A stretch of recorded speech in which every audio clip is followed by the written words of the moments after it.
Welcome to Mind Body Stuff. I'm Kaylee. I'm Bernice. How are you guys?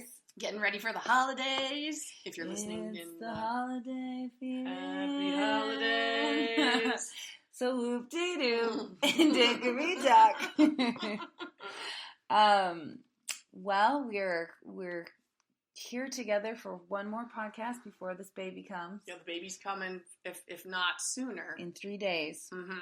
So we're going to have one last good conversation before I lose my mind. Yes, before she's in and baby. I don't sleep in anymore. infant-dom, really. Oh, it's God. infant-dom. I'm scared, you guys. You can do it. You've already done it twice. I know, but those first 2 weeks are brutal, man. They are hard. I feel like you're in a time warp.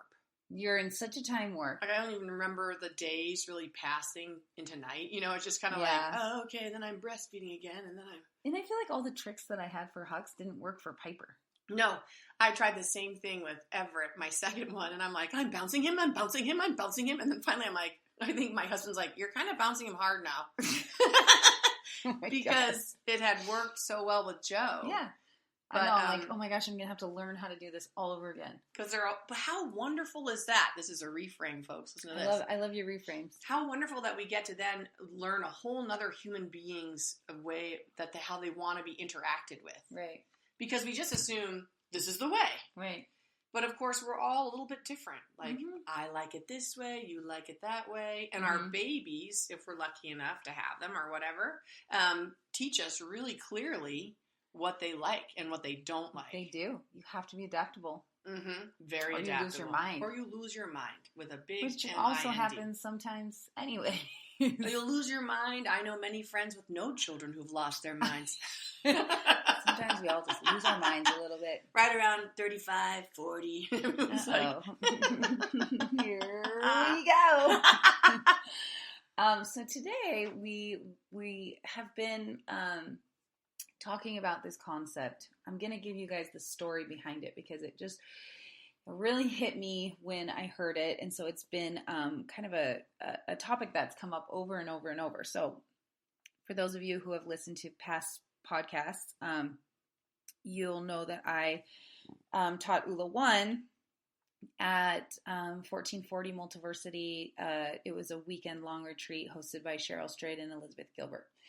And so I got the privilege of attending one of Elizabeth Gilbert's sessions, and what she was saying is she started her talk, and she's up on the stage, and there's 600 people at her retreat. I don't know how many people were actually at this session she was doing, but there was a lot of us. And so basically she was saying how usually she only does really, really large speaking events, like to thousands and thousands of people, and that she and Cheryl... Yeah, me too, just to a few thousand. That's what I know, used right? to. Yeah. Down. Well, and she and Cheryl, every year, they do this retreat, and it's their smallest one. And one of the things that they love is that they can just kind of be a part of the experience. But I guess what was happening was every time they would leave a session or they try to walk to their lodging, they were getting swarmed with people who wanted to talk to them or get a picture with them or give them their book or a manuscript to read. And so Elizabeth was really honest, and she said, I've been debating and I've been talking to Cheryl, like, should I say this? But I'm going to say it. And Elizabeth Gilbert and Cheryl are both sober. They don't drink. And Elizabeth was talking about how when she first joined AA, she was already a pretty well-known figure, and she was nervous to attend AA meetings because people knew who she was. And she said her AA leader was saying, "Well, Liz, our philosophy here is we're all just workers among workers. So it doesn't matter who you are. It doesn't matter what your status is. It doesn't matter anything about your background or how well known you are. We're all just workers among workers." And so what she did is she asked everyone in attendance at this retreat to treat her and Cheryl as workers among workers. So not to put them on a pedestal, not to idolize them, not to run up to them and ask them to read their book. And she said, "Why don't you guys give somebody else that you've connected with this weekend your book to read?"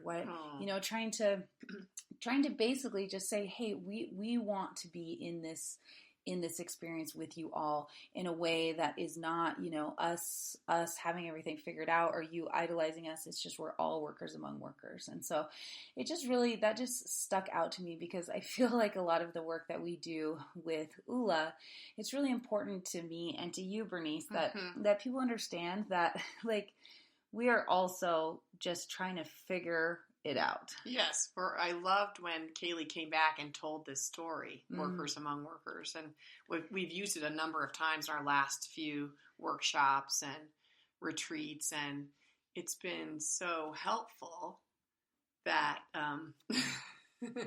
there's lots of little kids in the window looking at us all of a sudden. Hello. Cute little kids. How cute. It's Kali's work-life balance. Kali's daughter was waving at us through the window. I'm like, whoa. Oh, cute. There we are. That's it. Workers among workers right there. Just trying to figure out how to do this whole thing. Aww, that was cute, that was super cute. Aww. But yeah, so it's been a big topic when Kali brought it back to me to really reflect on.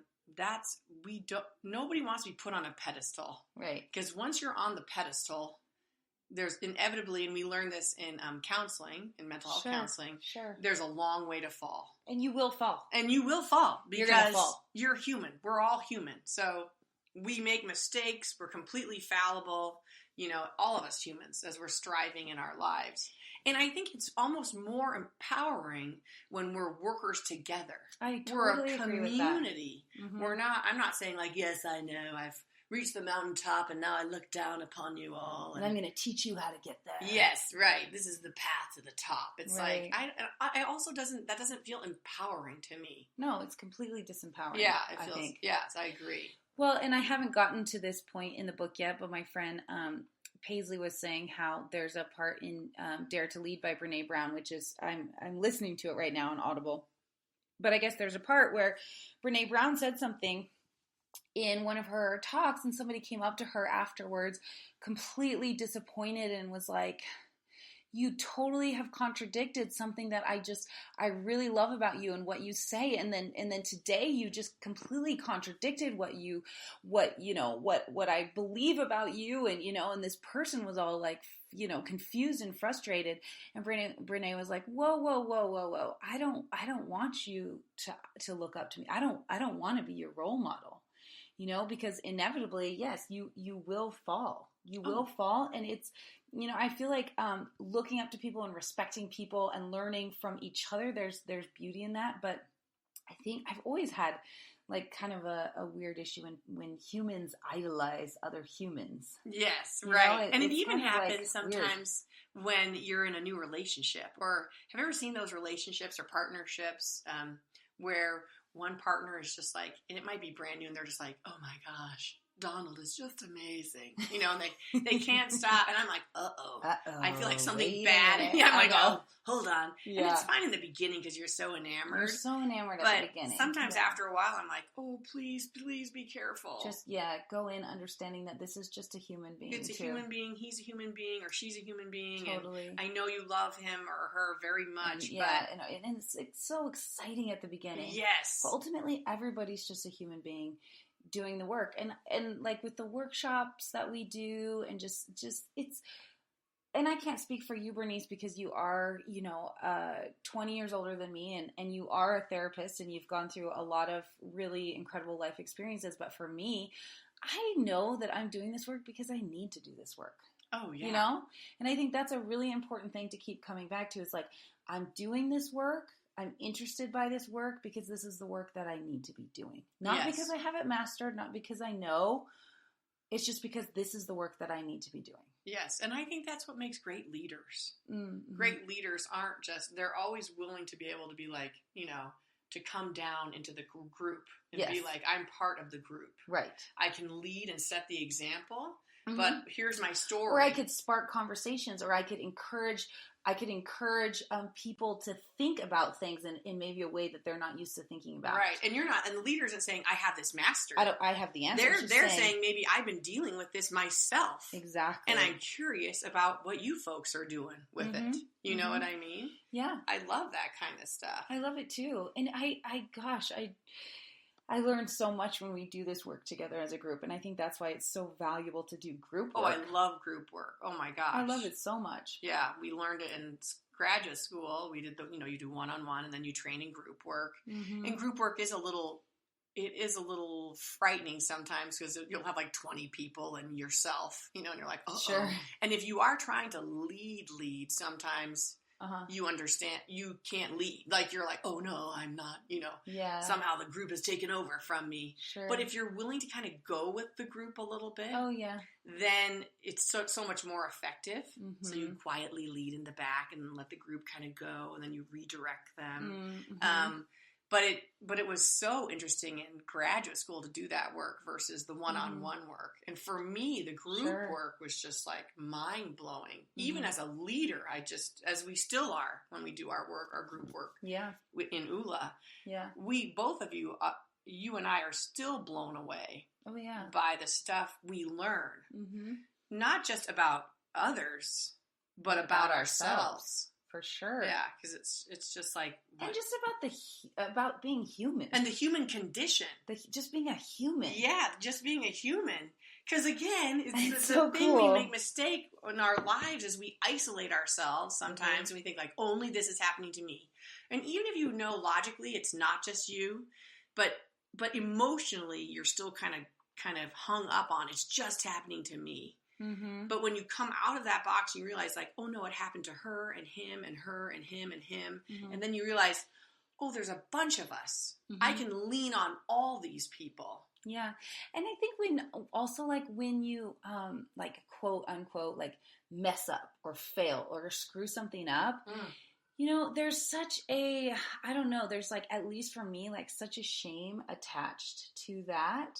Mm-hmm. But, I think when you can then openly talk in groups, then you realize it's all just a learning experience. We're all just learning, and we're all feeling like we're failing in these different ways, and we, may have shame attached to it, or like, guilt or whatever, or feel like we're the only one who doesn't have all this figured out. But you get into a group and you're like, we're all just trying to figure this out. Yeah, and shame has that way of doing that. It has that way of kind of putting all your problems in the dark room and slamming the door. Mm-hmm. And you're like, oh, I've got this shame in the background in my back dark room. Right. But then when you go in there and you open the door and then everyone's with you, and you're like, here it is. Here's my shame lamp or whatever. And then everyone's like, I got that too. Exactly. And one of the things that I have gotten to in Dare to Lead by Brené Brown is... she was saying how one of her big first like speaking events, she was speaking at this, like it was for professionals and mainly male, and I can't remember exactly who it was for, but one of the other speakers, there were several guest speakers, and one of the other speakers was like, what are you speaking about? What's your topic? And she said shame, and the woman looked at her and was like, shame? Like the emotion shame? And Brené was like, yeah, and she goes, better you than me. Because she wasn't willing to, like, it seemed so foreign to that other woman that like Brené would get on the stage and talk about like shame. Right. And shame is a human condition that we all share, which is interesting. And then another thing that she said that I thought was just really, great of her, she was talking about how her team, her team at work, they had to sit down with her and be like, Brené, you've basically set unrealistic timelines for us, and we can't get everything done, and then you get frustrated that things aren't getting done. And so she finally, doing her self-reflection and processing, she realized that, it was her shame that she felt like she actually wasn't, she's like, how can I be a leader talking about, all this like leadership, and then I suck at it. Mm-hmm. And so she realized that there was this like shame that she had attached to it. And I just realized, how just awesome it is that these people that we respect so much and we look up to and that are writing books on this, they're not free from it themselves. Everybody is still doing the work. She hasn't figured out how to get shame away from her life. She's just able to talk about it and let us understand it and bring some light into it in our life. So it's not this like forbidden thing. Or forbidden fruit or something. And I think again, that's what makes great leaders. Great leaders you feel connected to them. And connection is through the showing of your weakness, of your similarity. Right. It's not, it's like you should be proud of your journey in your life and the mistakes you've made so that others can learn from them too. And people want to feel connected to a leader. It's even like George Bush just passed away. And did you read that letter that he wrote to Bill Clinton? Oh my gosh, what a beautiful letter. And I saw the interview. I posted an interview with him and his wife because he used to write her love letters when they were first dating. And he's reading one of them to her. And they're like, in their late 80s at the time, probably. And then he just starts crying as he's reading it. And he's like, and I said, Bart, I just love you so much. And he just started crying. And she reached over and she's, I love you too, George. Oh. But just to see, again, it's like, here's someone that's so willing to share the softer side. Softness. And you can still be a great leader and have that. In fact, even a greater leader with that soft side. Because people are like, I'll follow you. Right. I got that too. Yeah, I feel that it's too. It's empowering to the people because you don't have to be this like, nobody's a superhero. No. And you might think they are for a while, but then again, they're on the pedestal and they're going to make some mistake. Right. But when you can see the humanness in somebody else and you can relate to it, the connection, then that empowers the people who are, who are looking up to this person to be like, you can do this too. It's not for superheroes or untouchables or anything like that. Right. And of course there's a balance in leadership. I think of like, I can carry you. Right. At this time I will carry you. Right. But I'll let you know why I can. Yes. Because I've already walked through this particular fire. And I'll let you know when I can't. And I'll let you know when I can't. Like right now, maybe I can't. But by then, hopefully I've already empowered all of you so that you can carry me. Exactly. So at some point, I think we are going to do a podcast on spirituality and our own kind of belief systems. I think that'd be interesting. But one thing that I truly believe, and I think a lot of religions actually have a similar philosophy. I believe that the human experience is basically like a classroom for the soul. And so we come to this place and I don't know, I feel like some religions make it so harsh, like then once you die, then you like have this judgment day, and it's like, la la la la.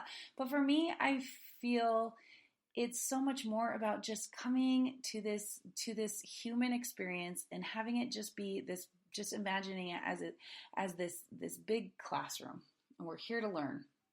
And so I feel like if we think about all of our biggest challenges or heartbreak or failures or where we've effed up this relationship or that job or whatever it is, when we can look at it as just this lesson, and I feel like lessons also continue to present themselves in our lives until we've learned them. And so we may have the same lesson showing up over and over and over because it's what we need to learn. Now, like I said, I think some religions are very harsh and say, well, you're going to go to hell or you're going to go to heaven depending on how you acted. But for me, I think it's much more just like, okay, you've still got stuff to learn in this area. You've still got stuff to learn.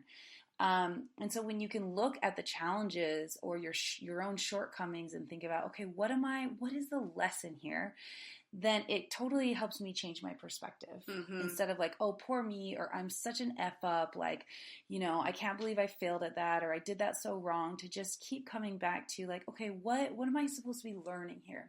And so like, for example, I saw something on social media this weekend and it like, I was like totally relaxed and happy and I was scrolling through and I saw something and it like made my heart start pounding faster and I got all kind of like worked up inside. And I keep going back to Brene Brown's book, Dare to Lead. Dare to Lead by Brene Brown. Are you getting this? You guys should listen, read it. But one of the things that she said that I wrote down because it's just something that I believe, but I always need to remind myself, is she says, rather than ask the quickest way to make these feelings go away, these like feelings that you don't want to feel, ask what are these feelings and where did they come from? So for me, like going back to kind of my philosophy on life and what's the meaning and what's the purpose, when I'm triggered in this negative way by something, which I was just kind of scrolling through social media, rather than be like, oh my God, how do I make this feeling go away fast. Like, I don't want to feel the way that I'm feeling right now. Then it was this opportunity to pause and say, okay, what is this feeling? Like, what is this feeling?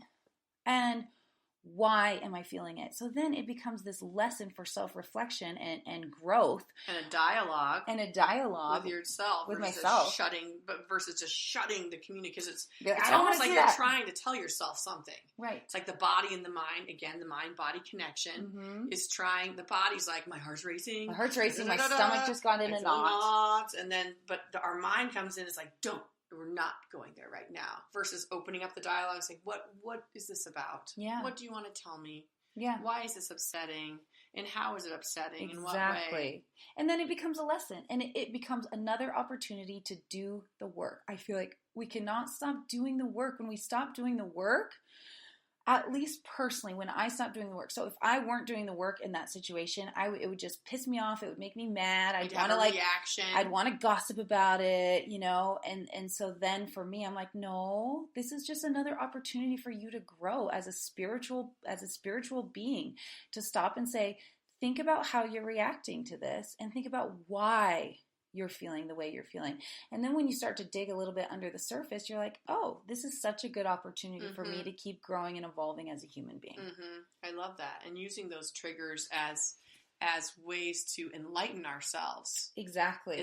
Versus just avoiding them. And of course, when we're triggered like that, our first thoughts sometimes are going to be unpleasant, For sure. Like, oh, bad, or whatever your negative thoughts are negative, that we've talked about before, are negative tapes to ourselves. And that's okay, but then you can take it the next step further into that questioning process. Keep going until you get past that just negativity. Yes. Like, what is underneath that? Where is the opportunity to see the light, to help continue that evolution towards the light? Yes, shining that light on those feelings and okay, these are strong feelings. Where are they coming from? And they usually have a source. They can totally go back and it can go be like, well, it was my dad told me that I couldn't have the ice cream or whatever.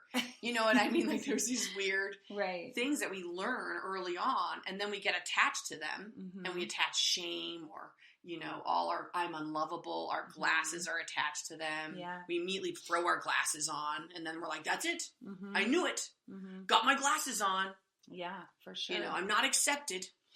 And I think that there's also I mentioned this briefly in last week's podcast about the mother-daughter interview.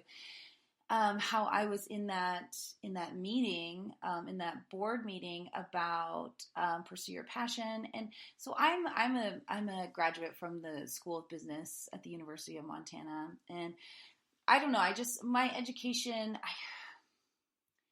it was hard for me to figure out, okay, like I just never really felt like it was my place or my thing. And so it was really interesting because I also talked really honestly about how I can kind of lose my footing when I'm not in an environment that feels totally safe and secure to me. And that's something I'm working on and I want to keep working on.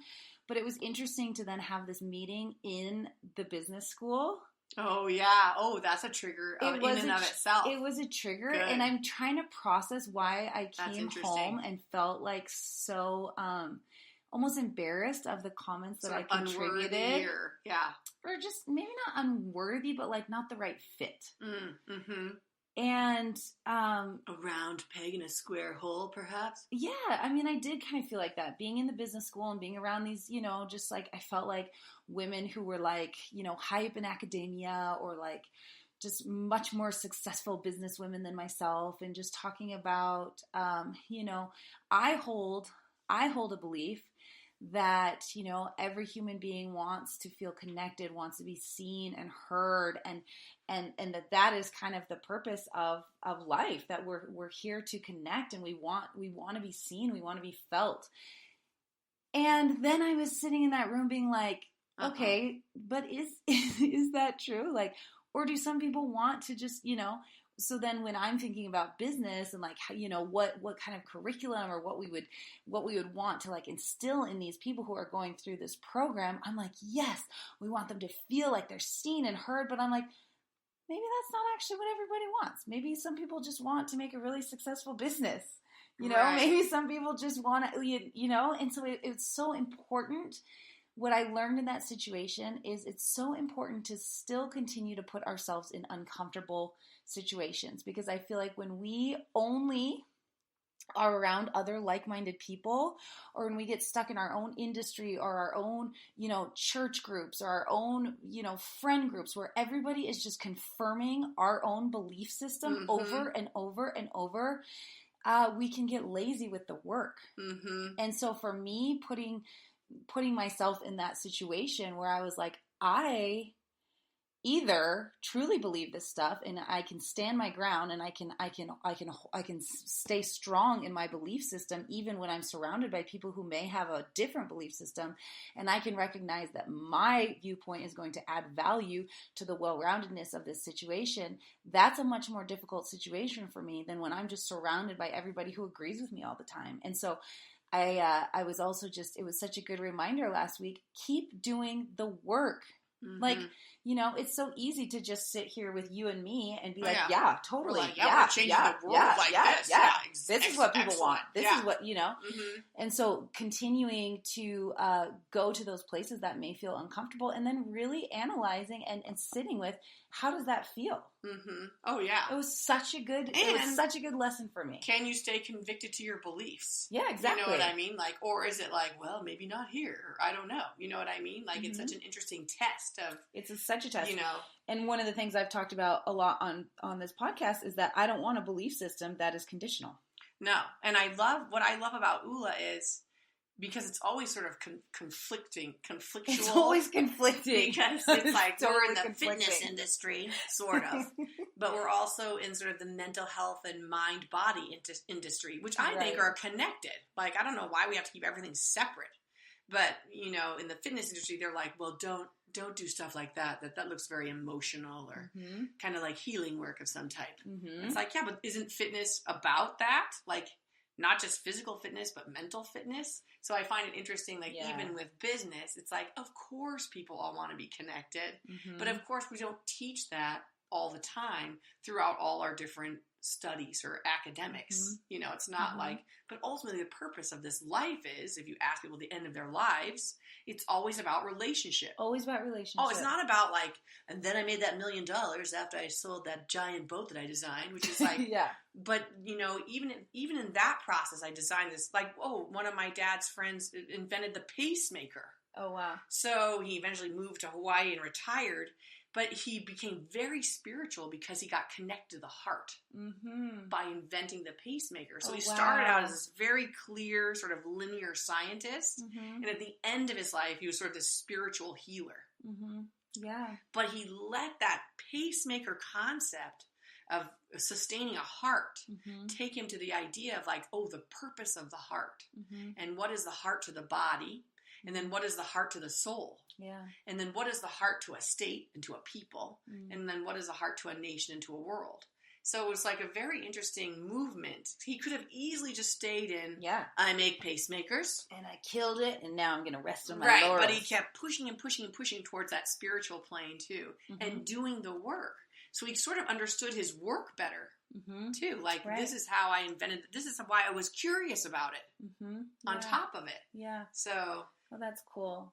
Yeah. And I also, you know, I think I've talked about this in the last couple of podcasts because this is the stuff on my mind right now, but I consider myself an artist way more than I consider myself a business owner. And I think part of the job of art is to help you see things in a different perspective. Yes. And so I can't then get on shaky ground when I go to a meeting that is more business based and feel like, I am totally the wacko person in the room. Well, that's the point of art.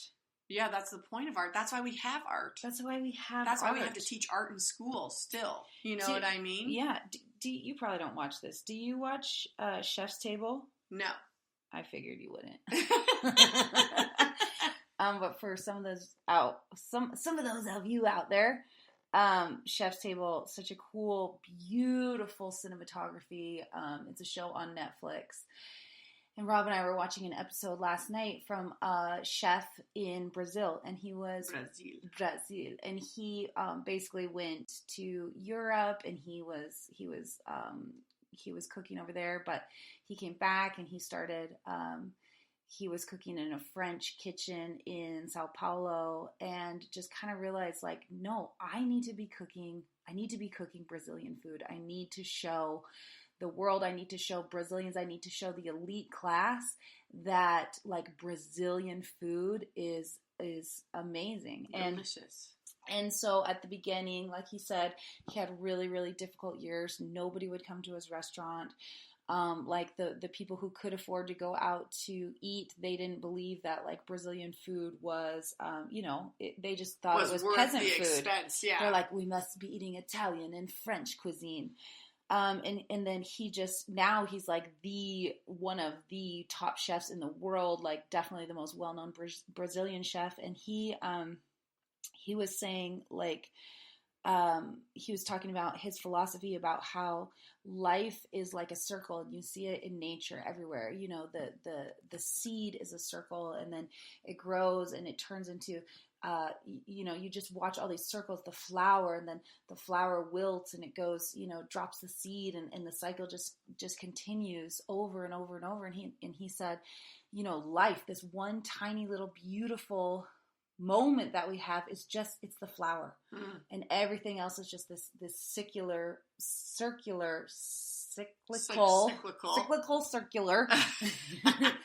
process that repeats itself. And he's just super connected to nature and the products from the Amazon, and just this, all the work he does is very, very circular. And I was just thinking, gosh, it's just so beautiful. Like if you guys are interested in food, but also just creativity and art, so many of the best chefs in the world, they're artists. That's what they do. They're artists. And he said, I can't remember the beginning of what his, like something about the luxury of being a human or something is, or like, I wish I just took a screenshot of the computer, but it said the human capacity to transform something into emotions. And that's what he's trying to do with his cooking, is to transform something into emotions. And that's what I feel like, a lot of the work that you and I do, creativity. Oh my gosh. Creatively. Okay. Creatively. Okay. Nativity, wow. Creatively. Can I blame this on the baby? I don't know. But I feel like so much of what we're trying to do creatively is to take something. Yes. And turn it into an emotion that can be so felt. So well said. And he was just this beautiful man. And I just like, gosh, you guys have to watch this show. I mean, the entire thing is just a work of art, every single episode. Oh, wow. And I thought, yeah, like it's just, I don't know, it just made me feel this immense appreciation. Thank you. Appreciation.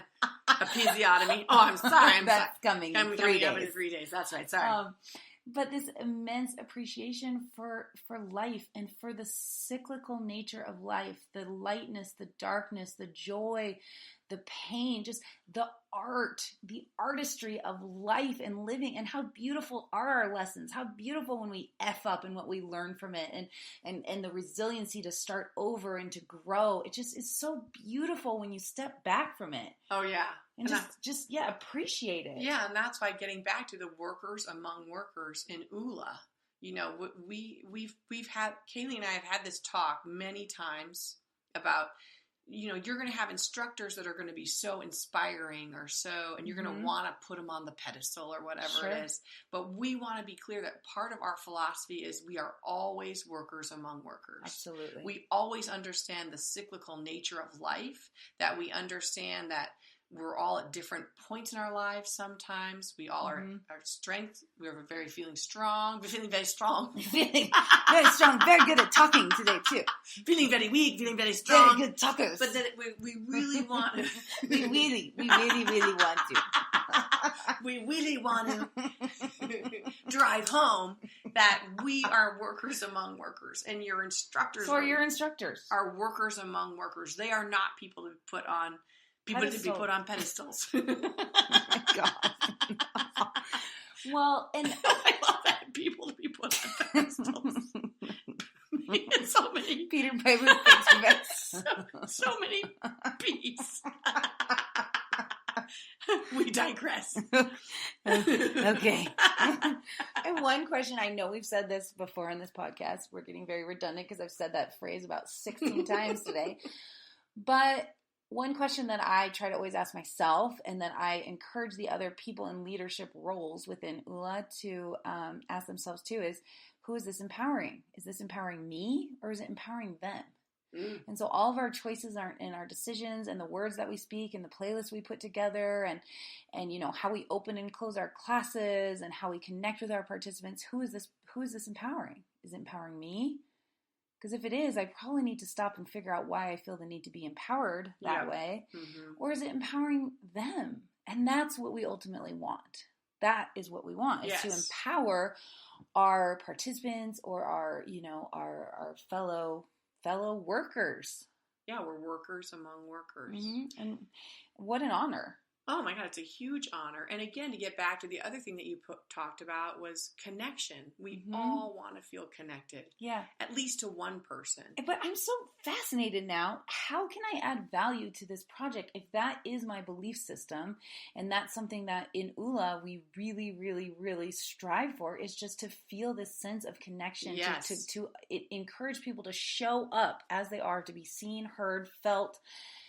How do we translate that into... Here I am. And you're like, I see you. How do we translate that into the capitalistic, you know, world, the business world? Like, you know, I'm trying to figure out, I guess, my role and how I can add value to this project. Right. Good point. You know, because when I was a student at the business school, I don't want to offend anyone who's related to the business school, if there is anyone out there, but I don't know. I did not feel inspired.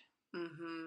And what I want to do is always thread the humanness and thread the mission and I don't know, the thing that is much more important to me than just the capitalistic side of running a business, the capitalistic side of, you know, just being in this world. Well, even if we go back to the pacemaker fellow. Yeah. Like, here's someone who obviously ruled the capitalistic world by inventing the pacemaker. Yeah. But how he understood that it was a deeper quest than just ruling the capitalistic world for him and his life. So how do you instill that in people, that, you know, your quest is many, many things. You know, maybe it's to reach the capitalistic mountain, but also as you're doing it, how do you grow your spirituality, and how do you do your work, and how do you infuse that in your product, and how do you infuse it in your team and in your team? Because it's real. That's a very good point, Kaylee. Because if that's what you want to infuse, you have to infuse that. And that there's research that shows that if people understand the deeper meaning of what they're selling, they will sell it. They will understand it. Yeah, and I think that is the shift that needs to happen in this world to make things more sustainable and more heart-based and mission-driven. And I don't think that they have to be mutually exclusive of either, like, very successful financially, like go, forward momentum, and also expansive, heart-opening, inclusive, connective, all of those things. I think that's where we need to go with businesses in order to make the change that this world needs. And so it's just interesting. I just love that I was put in that position last week. That made me feel so uncomfortable, because I'm like, what? Who am I? What am I, a weirdo? Like, yeah, right. You know? Yeah, right. What's the matter with me? What's the matter with me? Like, you know, it's easy to say this stuff out loud to people who agree with me, but then it feels a lot harder when I say that and people, you know, either look at me like I'm crazy or, you know, have a response back at me that is very different than what I believe. And that's why I think it's so important that we keep those conversations going. And I'm not the best at this. Like, I usually put myself in really comfortable positions, you know, and I think that's why, like, talk to somebody who has a different religion than you. Talk to somebody who has a different background, political viewpoint. Engage in, like, honest conversation and figure out, like, whoa. Yeah, and then you said better idea. Do I have conviction in my beliefs? Right, or exactly. is there room for me to grow and evolve in my perspective and my viewpoint and my belief system? Kind of always pushing ourselves. Keep doing the work. Keep doing the work, because we are workers among workers. Isn't she so good about just rounding back to that every few minutes? So good at it. Workers among workers. Workers among workers. Because may we all continue to be workers among workers. No matter how much you've got figured out, I feel like we all continue to benefit when we all continue to do the work. Yes, I completely agree. And we feel like we're part of something bigger than ourselves. Right. And that's what we want to know sometimes. Is it just me? Is this just my little life? And then it's the end? Yeah. And unfortunately, my life, whenever I seem to stop doing the work, I get a really, really big opportunity to go back to the work. Something big usually happens in my life where it's like, oh, you kind of forgot that you're here to work. So guess what? Fail. Now what do you now figure this out? Like, got to keep working, Kaylee. Which I appreciate. I feel like life doesn't usually let me just sit back and stop doing the work. Well, and a lot of us aren't open to those cosmic nudgings too. Right. Sometimes we're like, whatever, I didn't really feel it. But if we stay open and we listen and we're like, oh, what was that? Oh, right. Mm-hmm. Thank you for that. I was kind of on this one path for a little bit. I got a little bit lazy. A little complacent. Got a little selfish, maybe. Selfish, yeah, exactly. Self-focused. Totally. Those things that we do sometimes. Totally. And it's like, wake up. Yeah, stay You're awake. not the only one. We have a song right now we're dancing to, and it says, it feels like you're the one who's only had your heart broken or something. And it's, I think that's funny because, of course, we always feel like it's just me. Poor me. My heart was broke. Poor me. But then suddenly I sing those lines, and I'm like, of course. Everybody. And I look around the room, like, everybody's right? dealing with something. I'm like, just my heart broke, right? And they're all laugh. They're like, no, my heart too. Yeah, exactly. So I love that. Love that. Thanks for listening. So, a couple of things as the people who are better at marketing than we are tell us to do. Please go onto iTunes and rate this podcast. If you even want to go the extra mile and write a review, that would be amazing. We love that.